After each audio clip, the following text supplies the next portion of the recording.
Và là Dũng xin kính chào quý vị khán thính giả.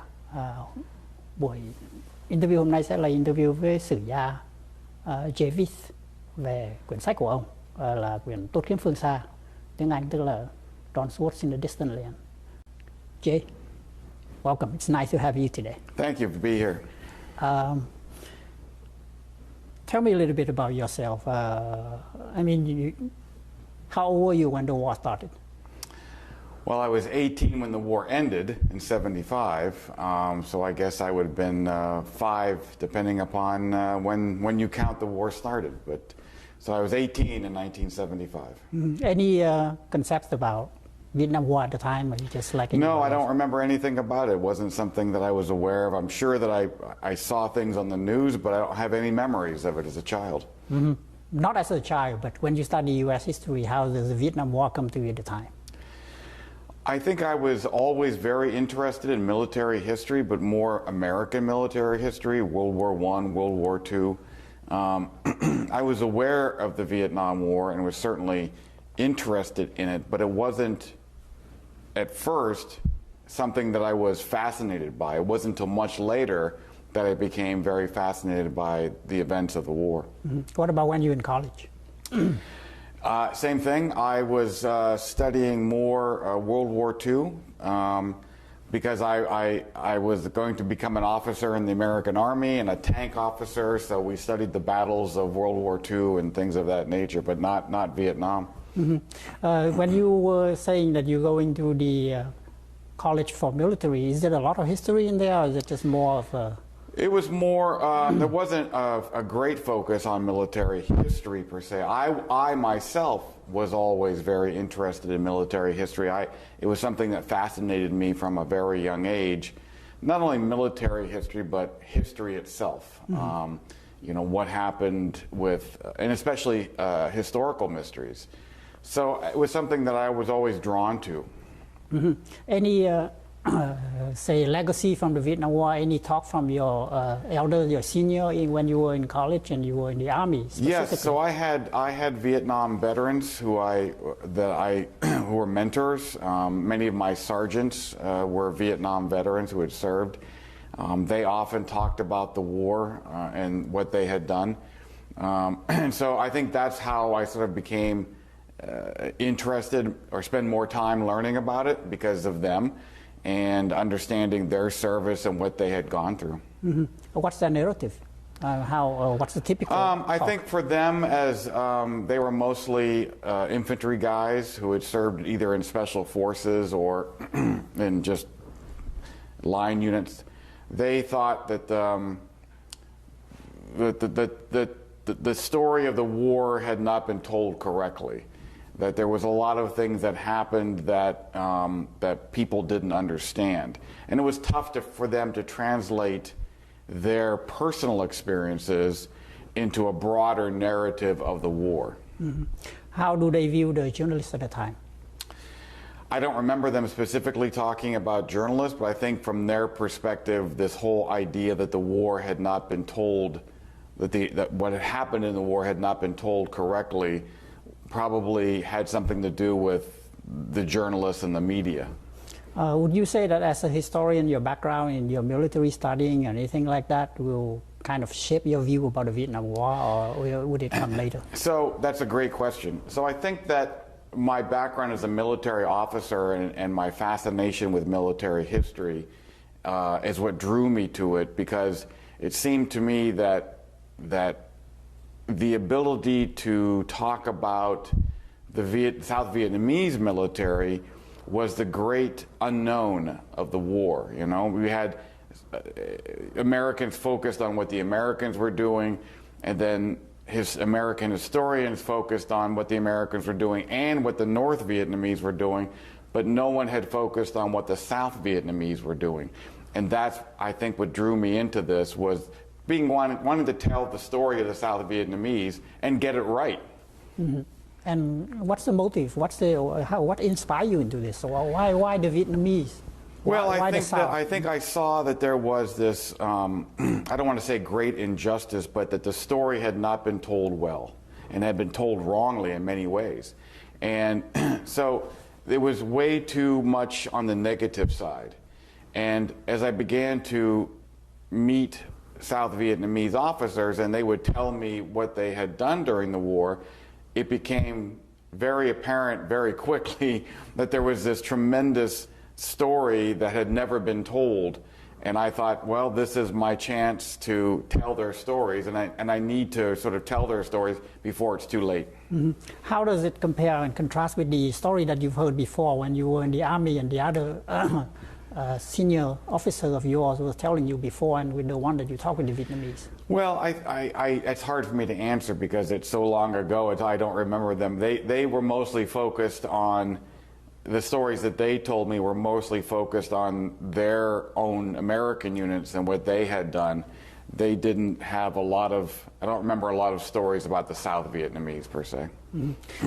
Do you have any specific person that really influenced you into this direction, telling you where to go, kind of? Well, the first man I think that sort of pushed me in this direction was a Colonel Ed Metzner, who I had met at the Texas Tech Conference, and he was the one who told me these incredible stories about, at that time, Colonel Lê Minh Đào, and who eventually became General Lê Minh Đào and commanded the 18th Division. And he always told me what a great officer he was, how hardworking he was, how that he could get so many things done. And so Ed took General Dow as an example to say, it's not just General Dow, it was many other Vietnamese who did similar things whose stories have never been told and will be lost to history. And so that's what pushed me in the direction of talking to General Dow and learning his story. Okay, so you're starting with General Dow. Mm-hmm. Kind of believe from there you branch out. Correct. I think reading your book, the way you're doing research is very different from other academics. People coming from academia are always kind of looking into the previous book, looking into the previous source, looking at outside. They read the French history, they read the Russian or whatever, but all in the academia. But yours is completely different. It's more pragmatic in a way that you look at the communication from the foreign service. You look at the telegram from mm-hmm. back and forth from Washington and the CIA. I noticed that's a lot of information, a lot of documents are coming from there. How do you get these access, and why are you researching that direction? That's a great question. So in academic research, one is supposed to look at what previous scholars have done. That is what is known as, you have to look at what they've done to see what they've said or not said, and then synthesize what they do. But because so many Americans had not written about the South Vietnamese or written about them very negatively or only put a very small amount in, I had to start from scratch. We say start from scratch, So my goal was to look at not only what try not to just use what the Americans were saying about the South Vietnamese, but to actually go look at the South Vietnamese memoirs and things that they've written to get the South Vietnamese voice about themselves. And fortunately, I was able to also interview many of the people who were senior officers or senior government officials at the time to get their inside stories. So that's what I think is the strength of the book, is it's not just using American sources to understand the South Vietnamese, but to use South Vietnamese sources and American sources to understand and to come to a conclusion.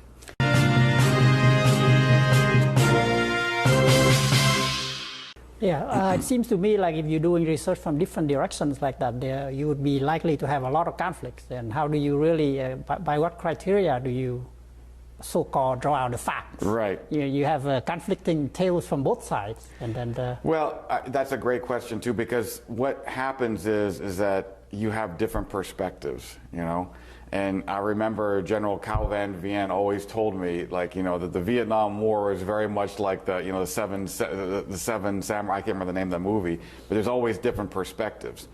So what I tried to do is, if there was a document that said this happened and this happened and this happened, I tried to find a collaborating document to back that up.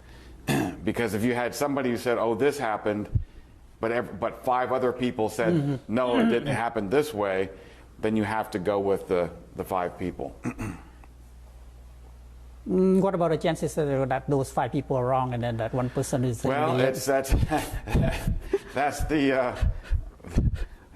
the judgment you have to make as the author to try to figure out what is the facts, you know. And sometimes you can't make a conclusion. And sometimes you only have to say, well, person X said this and person Y said this, and here's what I think happened, and let the reader judge from there what they think is right. You are coming from the military, but there's also other people coming from the journalist side. Let's talk about Neil Sheehan, Peter Arnett, or David Halberstam, and people like that, Francis Fitzgerald. I think that those people they were in Vietnam, but they didn't speak the language. They had a difficulty understanding the culture, and they had a very deep bias. People forget the time, you know. It was the 60s.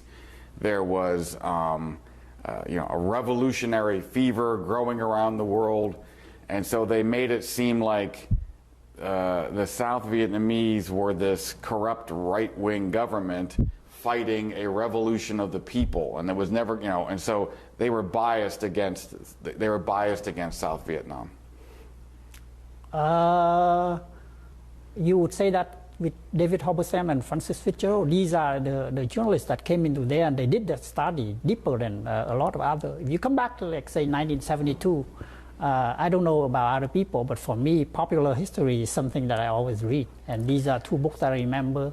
One is Francis Fitzgerald, Fire in the Lake, which I think won the Pulitzer Prize in 1972. The other one is The Best and Brightest, David Halberstam. Whatever I read, it seems like forever that people keep drawing from all these books because that seems all they have through the ages. So the Francis Fitzgerald book, Fire in the Lake, did win the Pulitzer. But if you read it carefully, it's exactly how I just described. The South Vietnamese are this corrupt, right-wing government that's never going to win the war. They don't have any popular support. The people don't like them. They're only in government because the Americans are propping them up with money and weapons, whereas the communists are, you know, the saviors of the country, and all the people love them, and all this other stuff. I mean, and they're going to win eventually, and that was very much the flavor of the time, because there was, you know. But I think people now who would read her book or look at her book would just shake their head, and because you can see the bias in her writing. Same thing with Halberstam. But still, I mean, it's a very forceful telling. When I came to the United States in, I would say, 1980, we were so poor, and we went to a lot of Goodwills to pick out the books. I remember almost all the Goodwill store that I went to, there was David Halberstam and Fire in the Lake, that's why. And those happened to be the first 2 that I struggled. My English at the time was nowhere near it is right now. So reading David Halberstam and Francis Fitzgerald was like nightmare. Right. I tried to. Right. Try to understand, but after I understand that's the only narrative I had coming from kids. So what am I supposed to say? You know, if all the Americans and all these officers were convinced by these tales, kids like me, that's all we have. That's why we never said anything. But I think you have to remember, though, that those books were written and published 30, 40 years ago now. And so, to our earlier point, the scholarship on the war, so those are considered popular histories, not academic histories. Correct. Right? So the scholarship on the war has moved well beyond those 2 books. So maybe they are still famous in popular, as you mentioned, histories, but they are not considered good histories in the academic world. There's a distinction and difference between the 2. But if you go on, and I think another Pulitzer Prize from Neil Sheehan, The Bright Shining Light, of course it still is a popular history I'm talking about. And then a very recent one, Embers of War. They also continue from the tale, and to me these are like repeating the same thing of the first 2, where it's drawing, especially Embers of War, for example. It extended on the both the David Halberstam and Francis, but it's still coming from those two sources, and it's Pulitzer again. So how do you explain that? I can't. I mean, the Embers of War won the Pulitzer. Again, it was mostly focused on the communist side, not the South Vietnamese side. So, you know, there's it's hard for me to explain. I can't.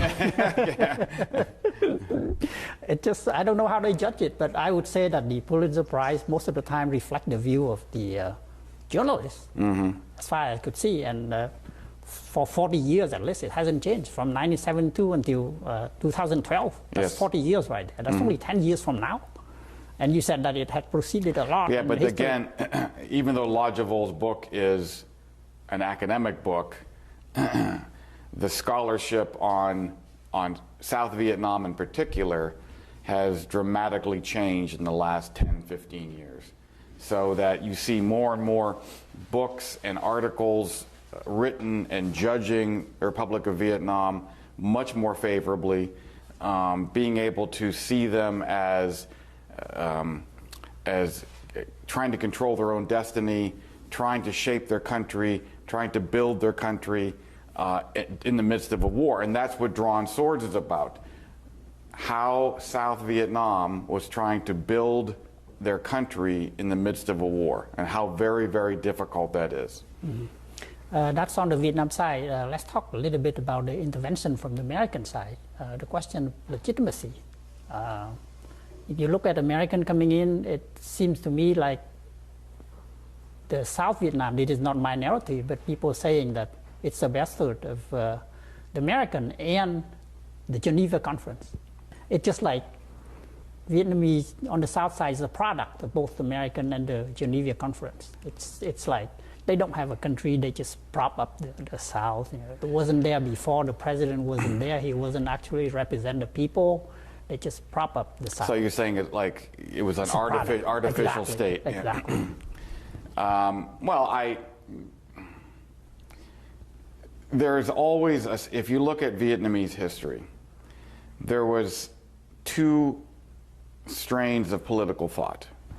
The first goal was to get rid of the French, overthrow the French, form their own country. There was one side that wanted the country to be a communist state. There was another side that had different versions of nationalism, being a Republican, and different versions of how democracy and republicanism works, you know? And you had the Die Viets, you have the VNQDD, you had other people who had different thoughts about how. So that both the French and the Americans recognized that there was these two distinct bodies of political thought. And so the French and the Americans wanted to create and support a non-communist Republican South Vietnam. And eventually it became South Vietnam because the communists were much stronger in the north than they were in the south. So when the Geneva Convention happened, they're saying, okay, we're going to have a South Vietnam where the nationalists can go and the North Vietnam where the communists can go, and then we're going to, the West will support South Vietnam. I hope that answers your question.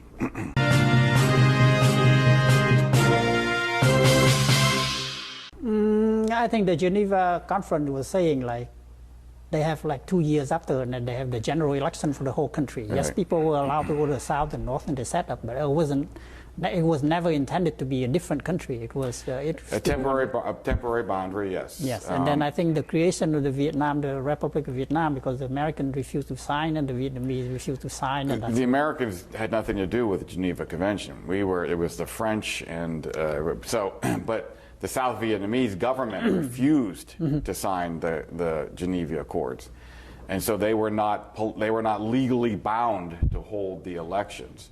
A fact that people forget, you know. Very true. But does that really make them a country, you think, or just? Well, that's a broader political question. What makes a country?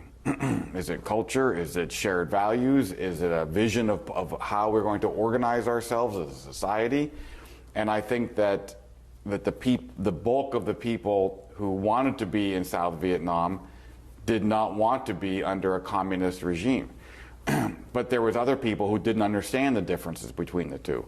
So it was, so the South Vietnamese government was trying for years to try and convince the whole country, everybody in the country, that this was the best political system to build the country, to change society for the better, to help the very poor people in the villages, to bring in education and healthcare and build roads and stuff, and so, rather than being a communist country, so communist system.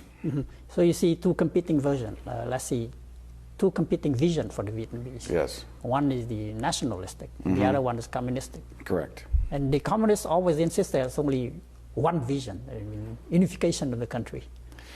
Well, they had a vision for a unified Vietnam, and they were going to impose it on everybody whether they wanted it or not.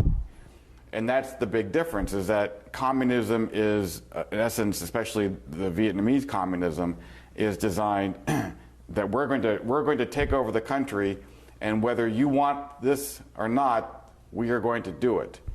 Whereas the nationalist version had room for many different visions, you know, and not trying to put a gun to somebody's head and say, you're going to do it my way or else.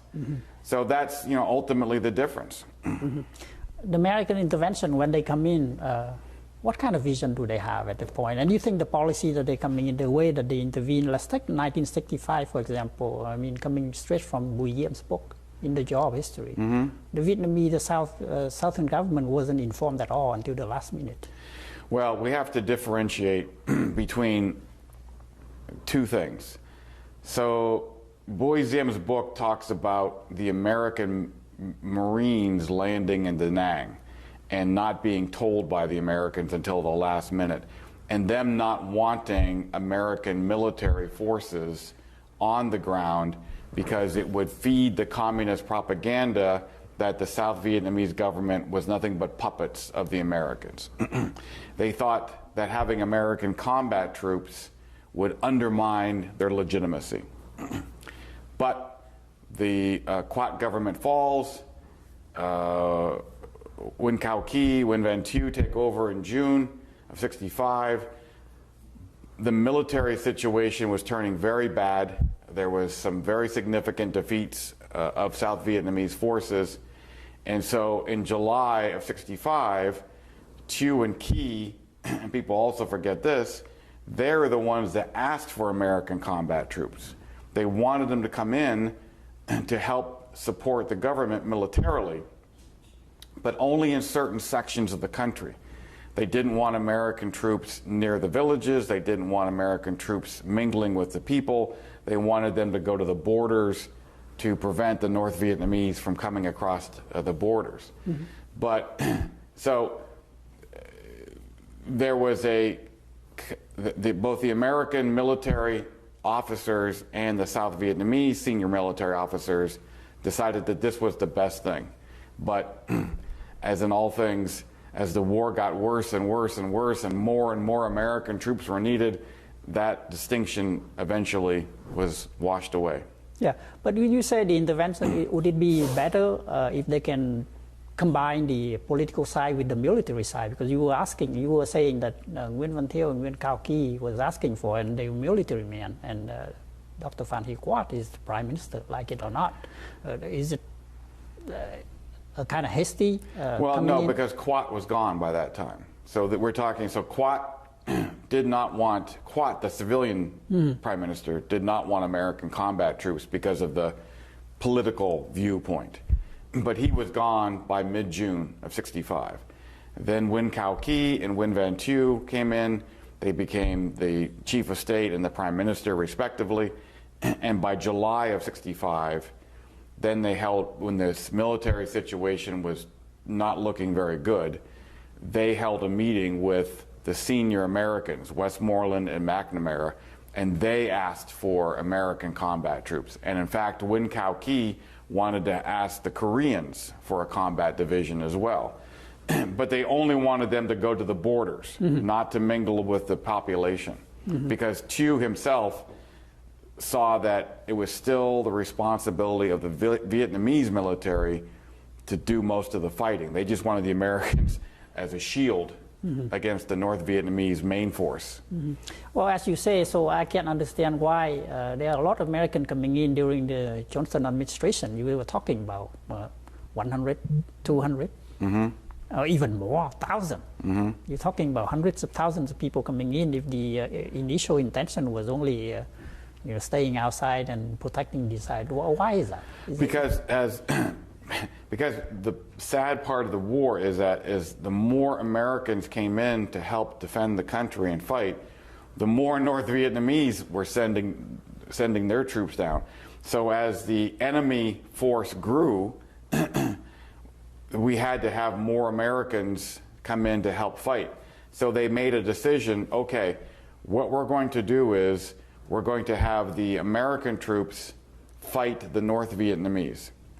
And we're going to have the South Vietnamese army fight the guerrillas in the villages. All right, we're going to have a division of responsibility. The ARVN will go to the villages and guard there so we can begin pacification. The Americans will fight the North Vietnamese. That was the idea. But the idea, could it have been opposite? The Vietnamese fighting and then the American do the pacification? What do you think about that? Well, no, because the idea was that South Vietnamese troops would be in the villages. They speak the language, they're Vietnamese, they know the culture, whereas Americans don't speak Vietnamese, don't know the culture. And so the decision was made, and I think a right one, to let the South Vietnamese army guard the villages. They were bringing in the R&D cadre to begin the pacification. So the ARVN would create a shield, a military shield, allow the cadre to do the pacification, where the Americans then would go fight the more heavily armed North Vietnamese.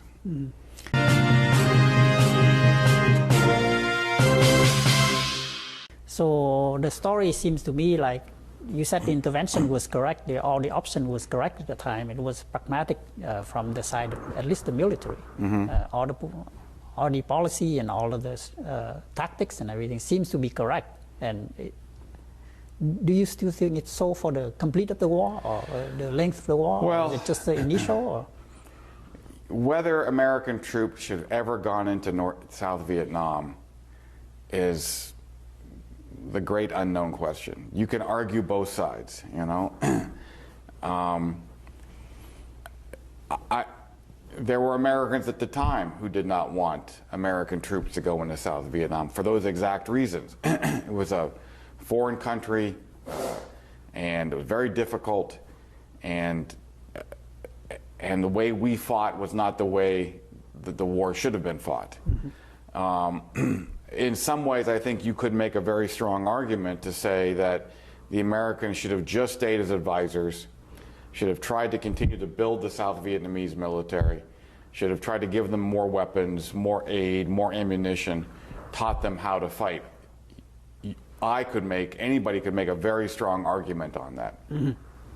At the time, though, people thought that South Vietnam was near collapse, politically and militarily. Correctly or no? Just assumption? Or? I think that was,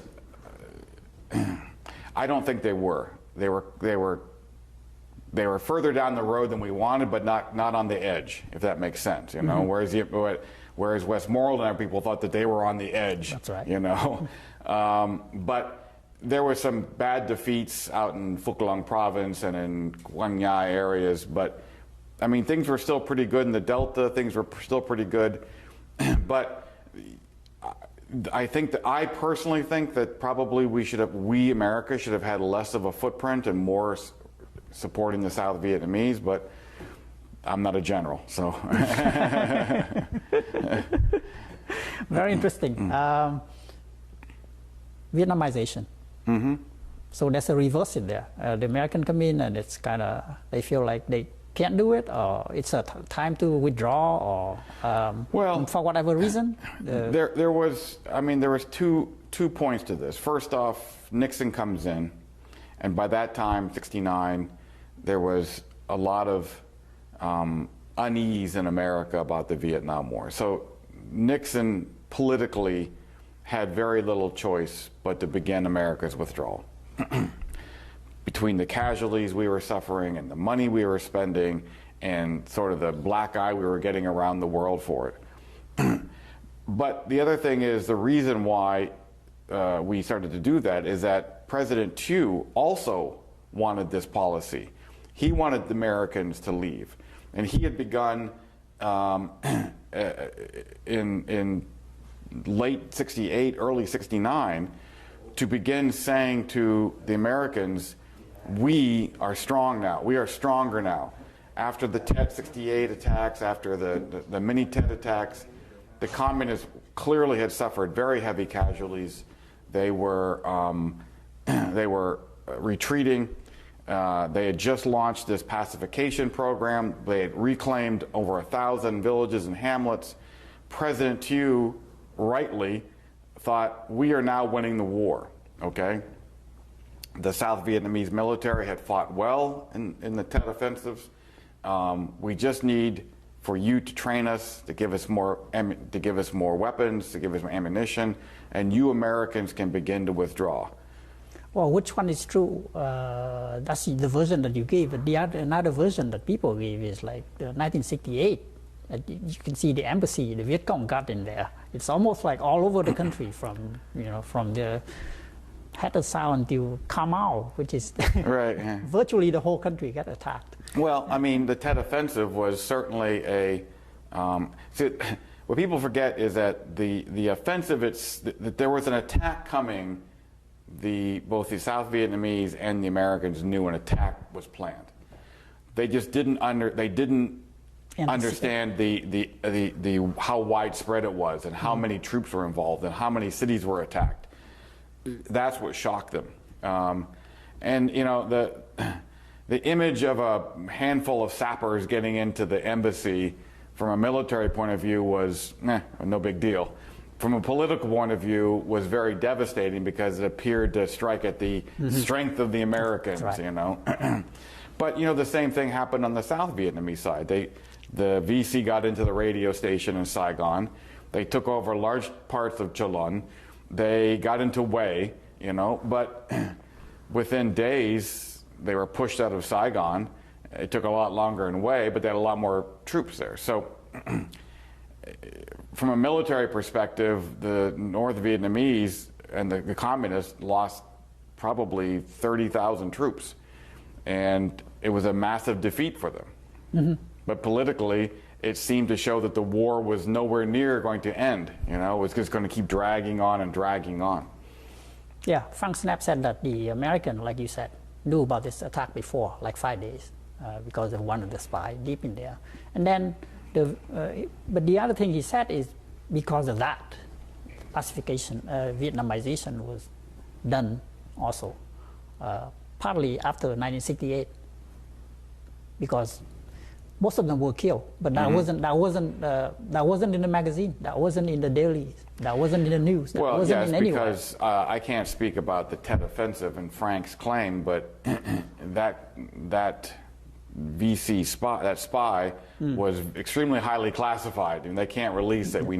But you have to understand. So the thing that I don't want people to hear or think from my speak is that the Americans knew everything. They did not. We just had a suspicion that there was an attack coming. The South Vietnamese thought the same thing. And in fact, I just saw a cable yesterday about them talking to President Tew about how long they should have a ceasefire for Tet.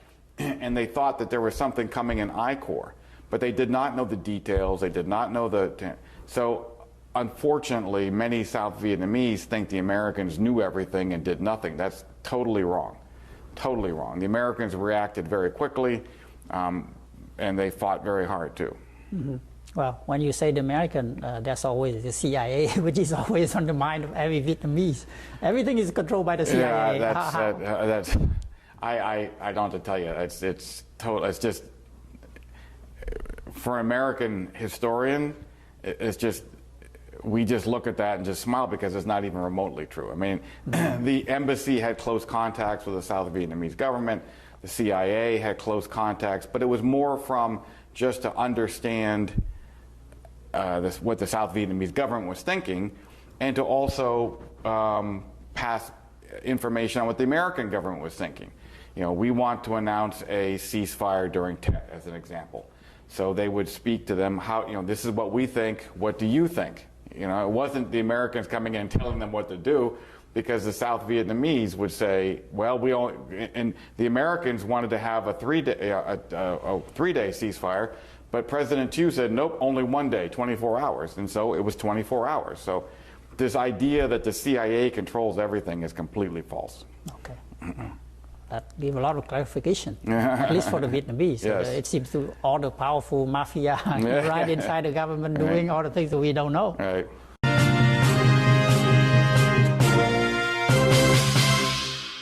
Finally, we come to Paris Agreement. Well, in your book, you said that's the best that we can get out of that. And the Vietnamese are saying these are the death sentence that we get from the American. Well, the Paris Agreement was, as I wrote, the best of a bad deal. I have seen a lot of writing from the North Vietnamese side, and including the instructions from the Hanoi to their negotiating team. Here are the things that we will accept. Here are the things we will not accept. And the number one thing that they would not do was withdraw their troops from South Vietnam. And the number one thing that President Thieu wanted was to withdraw and make all the North Vietnamese troops go away. And so you had two completely opposite things. And so what Kissinger and tried to do was try to split the difference, you know, to say, okay, the troops can stay, but you can't reinforce them. You can't have anything coming down the Ho Chi Minh Trail. You can only have a one-for-one replacement. And the idea was that eventually, hopefully, that that peace would come, and that the North Vietnamese could not sustain their force in South Vietnam, and that they would turn and focus on economic development in North Vietnam and withdraw their troops, and peace would come that way. That was the hope. That was the hope, but is that the reality? No, because... No, I mean, when I mean reality, I don't mean like something that people don't know, but that sincerely was the hope. But Kissinger was pragmatic enough to see, and all the Vietnamese were pragmatic to see that these very bad faith agreements. Well, yes, it was totally bad faith on the North Vietnamese part.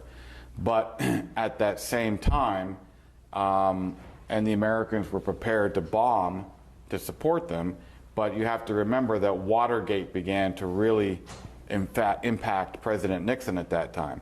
So his ability to militarily support the agreement vanished within months. And then Congress, the U.S. Congress, cut off aid. They cut off all military stuff. So I've talked to Kissinger, and he said, we thought we were going to I believed that we were going to have to go back and bomb to get them to, that they would try and push, you know, that we'd have to go back and bomb to tell them, no, we're not going to put up with this. But President Nixon became politically weakened by Watergate and couldn't do it. You just mentioned Kissinger. Tell us about him. The Vietnamese are always curious about Kissinger, and they don't ever know.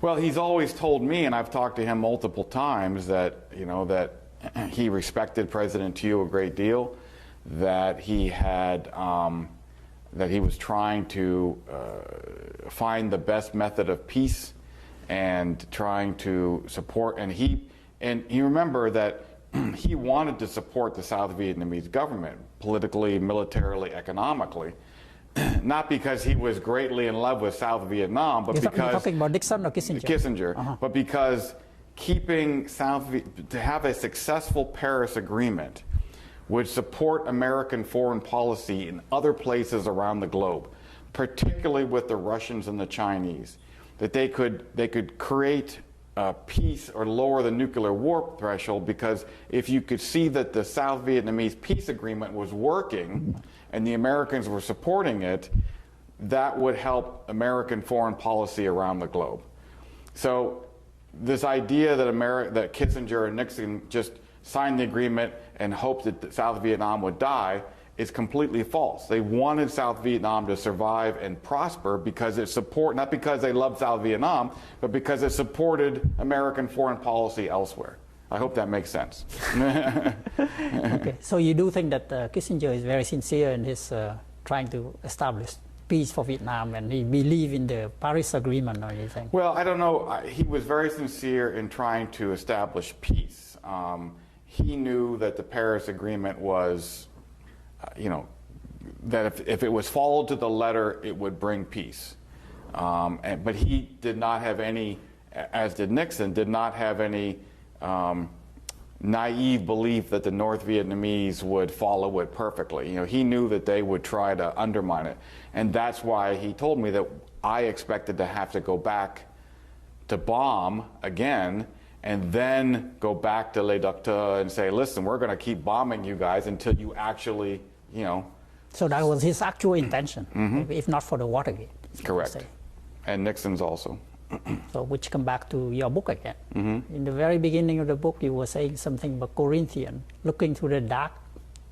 Oh, that's a biblical phrase. Yeah, looking through a mirror, a glass darkly. Yeah. Yes.